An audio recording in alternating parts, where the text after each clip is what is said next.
Assalamualaikum warahmatullahi wabarakatuh. Saya Irfan, dosen manajemen Fakultas Ekonomi Unisula. Izin memperkenalkan diri, nama saya Agustina Fitrianingrum, sebagai dosen program studi manajemen Universitas Islam Sultan Agung Semarang. Mata kuliah yang menjadi keahlian saya adalah Sustainable Marketing, kemudian ada seminar manajemen dan riset metodologi serta bisnis internasional. Perkenalkan, nama saya Ardian Adiatma, jabatan sekarang adalah Kaprodi S1 Manajemen. Perkenalkan, nama saya Hanif Ahmadi, dosen manajemen Fakultas Ekonomi Unisula. Aku kuliah prinsip-prinsip manajemen keuangan. Nama saya Alfian, saya dari Prodi Akuntansi, mengajar akuntansi forensik. Perkenalkan, nama saya Irma Sidastulti, dosen Fakultas Ekonomi jurusan Manajemen. Saya mengajar etika bisnis, pengantar bisnis, dan juga hukum bisnis dan juga perpajakan. Nama saya Bahrain Pasya Irawan, saya dosen Prodi Manajemen, biasa mengajar kewirausahaan.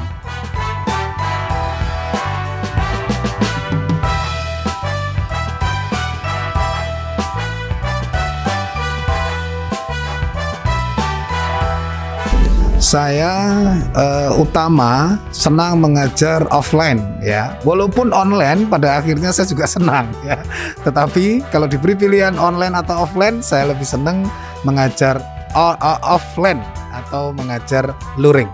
Sekarang kebiasaan kita sudah berubah ya, kita menjadi more digital. Menurut saya mengajar hybrid, pertemuan online dan offline itu sesuatu hal yang menarik. Jadi keduanya sih menarik buat saya. Ya, kondisi digital seperti tahun ini, seperti sekarang ini, apalagi ditambah pandemi kemarin, memaksa dunia akademis berubah. Yang dulunya offline, sekarang menjadi online. Kedepan, setelah pasca pandemi, tidak lagi online 100%, tapi menjadi hybrid. Nah, mau nggak mau kita harus mengikuti. Sebenarnya lebih senang untuk mengajar offline ya. Senang mengajar offline. Saya senang mengajar offline. Online. Tapi menurut saya tergantung permintaan pasar sih ya. Kalau anak-anaknya suka online ya saya menikmati online.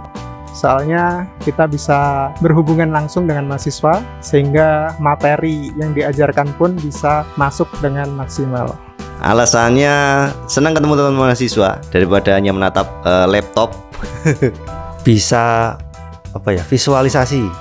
Ada hal-hal yang lucu seperti mahasiswa itu saya lihat di kamera ada, tapi kok diem aja. Ternyata dipasang foto, guys. Tapi kalau memang anak-anak suka untuk pertemuan offline, saya juga bisa menikmati mengajar seperti dulu ya. Jadi bertemu dalam satu ruangan, berinteraksi, kemudian bisa mengenal masing-masing wajah yang tentunya pasti akan ada di balik masker, karena kita akan tetap mematuhi protokol kesehatan yang berlaku walaupun kita melakukan tatap muka secara offline.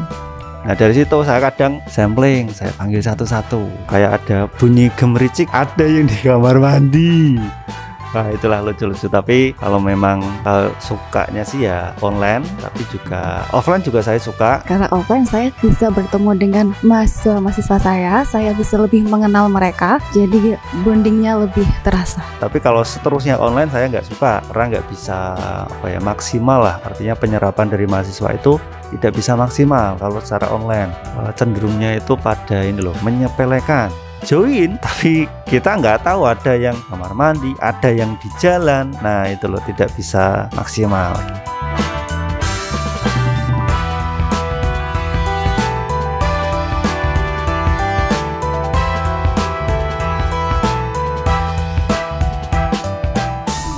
Sebenarnya memang secara ideal mengajar kelas kecil, tapi kecil itu seberapa kecil ya, dan besar itu seberapa besar. Saya senang mengajar kelas besar. Kalau saya cenderung untuk mengajar kelas kecil. Kelas kecil. Saya lebih suka kelas kecil. Kelas kecil. Sebenarnya tergantung kemampuan kita untuk bisa menghandle kelas tersebut. Karena bisa lebih fokus. Karena itu bisa lebih efektif, saya bisa lebih berinteraksi dengan mereka. karena dinamikanya sangat-sangat luas. Kita bisa berinteraksi dengan banyak mahasiswa dengan berbagai pola pikir yang beraneka ragam, sehingga kita bisa melakukan transfer knowledge ya secara lebih terstruktur, masif gitu. Ya, kalau secara personal mengajar kelas kecil itu lebih menyenangkan karena kita bisa mengenal masing-masing individual. Soalnya saya kira dengan kelas kecil itu mahasiswa lebih mudah untuk dikontrol, sehingga seperti tadi juga ya, materi itu bisa maksimal tersampaikan. Dan penyampaian materinya itu kita bisa mengkonfirmasi, lebih cepat mengkonfirmasi teman-teman mahasiswa itu paham atau enggak. Alasannya bisa fokus, jadi mahasiswa itu konsentrasinya, jadi komunikasi itu lebih intens daripada kelas besar. Kalau kelas besar, saya menjelaskan, saya sampling nih, yang paling belakang saya tanya, pada nggak bisa jawab. Kalau di depan, di tengah masih bisa. Itu kalau kelas besar. Tapi kalau kelas kecil, saya sukanya lebih nyaman aja, lebih proaktif. Kalau ditanya pun nyambung, jadi komunikasinya itu lebih nyambung daripada kelas besar. Seperti itu.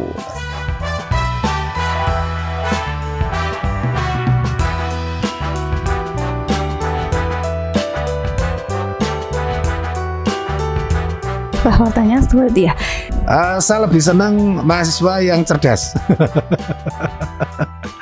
Walaupun sering izin, nggak apa-apa. Jadi menurut saya mahasiswa yang ikut kegiatan, banyak kegiatan, tapi lemot itu tidak ada dalam kamus saya. Iya, pertanyaannya menarik. Susah dijawab.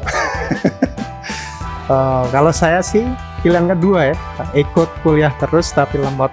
Mahasiswa sering ikut kuliah tapi lemot.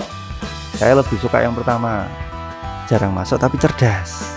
Karena kenapa? Masing-masing anak itu pasti punya bakat, punya kecerdasan. Jadi yang sering ada di dalam konteks masyarakat ketika cerdas itu adalah cerdas secara kognitif. Artinya begini, ketika dia izin, mahasiswa berarti ada suatu alasan. Ya, yang menarik adalah ketika alasan itu dalam rangka meningkatkan kemampuan soft skill dia. Jadi menarik ketika mahasiswa izin tapi yang kita butuhkan adalah sebuah kecerdasan untuk membangun bangsa ini. Sebenarnya itu bukan pilihan sebenarnya. Tapi kalau menurut saya itu disiplin nomor 1. Ikut kuliah terus kan artinya dia punya semangat untuk belajar. Jadi walaupun lemot, insya Allah kalau dia sungguh-sungguh nanti dia juga bisa. Padahal kecerdasan itu bentuknya macam-macam, termasuk kecerdasan intelektual, kemudian emosional, kemudian juga kecerdasan sosial yang lainnya. Saya lebih suka kalau mereka rajin, aktif di kelas saya, dan juga tidak suka izin-izin gitu ya. Harus tepat waktu, aktif di kelas saya, seperti itu. Cerdas apa dulu nih? Kalau akademik, saya yakin nggak sinkron itu. Pasti cerdas di hal yang lain. Misalnya public speakingnya gitu. Jadi nggak bisa diukur, karena ilmu itu bukan hanya akademik, tapi di luar sana ilmu kehidupan itu juga banyak sekali. Jadi harapan saya sih ketika kita menerapkan program Mas Menteri ini ya, kampus Merdeka Belajar ini, di mana mahasiswa yang aktif bisa mengikuti berbagai program dan dikreditkan, itu menjadi hal yang positif.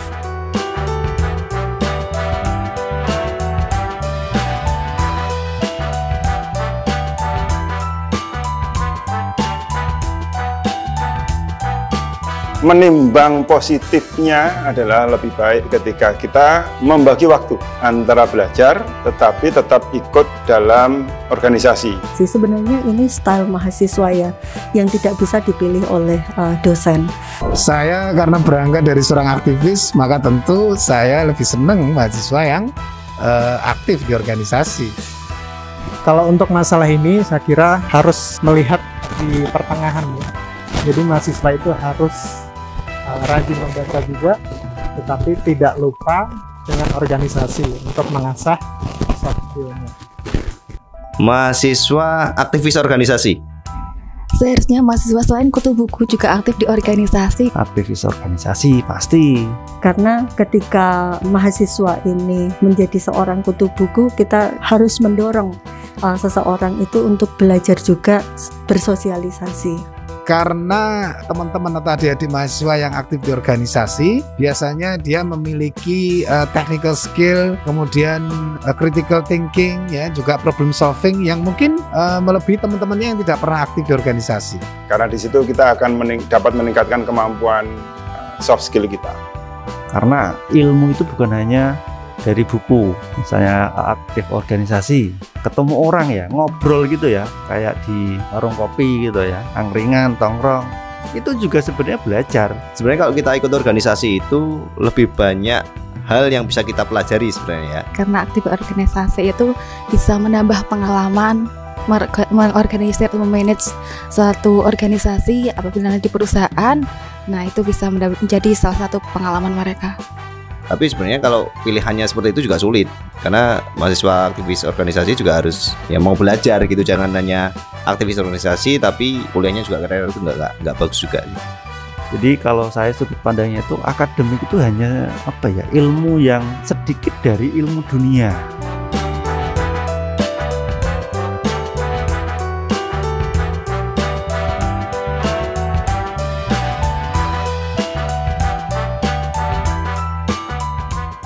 Kalau menurut saya, mahasiswa penurut.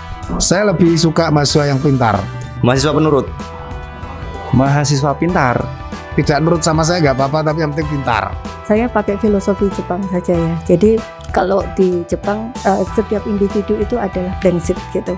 Jadi mereka akan mengajarkan sebuah value ataupun nilai-nilai yang dianggap perlu sehingga mahasiswa itu atau seseorang itu bisa mengikuti tatanan, dan ketika mengikuti tatanan itu bisa menjadi seseorang yang sukses seperti itu. Iya, mahasiswa pintar itu sebenarnya bukan pintar yang menjadi poin. Yang menjadi poin adalah kecerdasan. Artinya pintar itu karena ketika dia membaca, ketika dia mendengar. Tetapi cerdas itu ketika dia bisa meramu antara kebutuhan diri sendiri, mengamati lingkungan, dan kemudian menyatukan menjadi satu, menjadikan itu sebagai sebuah peluang untuk masa depan. Karena di Islam sendiri kan akhlak itu lebih didahulukan untuk dipelajari daripada ilmu. Jadi akhlak dulu, baru ilmu. Kalau mahasiswa penurut itu lebih mudah diarahkan sebenarnya. Nah, kadang-kadang kalau mahasiswa pintar itu kan agak sedikit idealis, kadang-kadang idealisnya nggak masuk akal. Kalau menurut ya boleh jadi saya benar, saya salah, saya nggak tahu, namanya manusia, kadang hilaf. Tapi kalau cerdas, misalnya saya salah, ada yang mengingatkan. Terus juga yang penting aktif. Ketika pintar tapi tidak bisa mengikuti tatanan yang berlaku, itu juga akan menjadi berat bagi individu tersebut untuk sukses di masa yang akan datang. Seperti yang saya sebut tadi, bahwa kesuksesan di abad 21 itu dipengaruhi oleh kemampuan untuk berkolaborasi. Pengennya semua mahasiswa saya itu pintar dan juga mengikuti dan taat dengan peraturan yang ada di fakultas, seperti itu. Daripada menurut tapi salah kaprah ya, nanti malah nggak bener juga jadinya.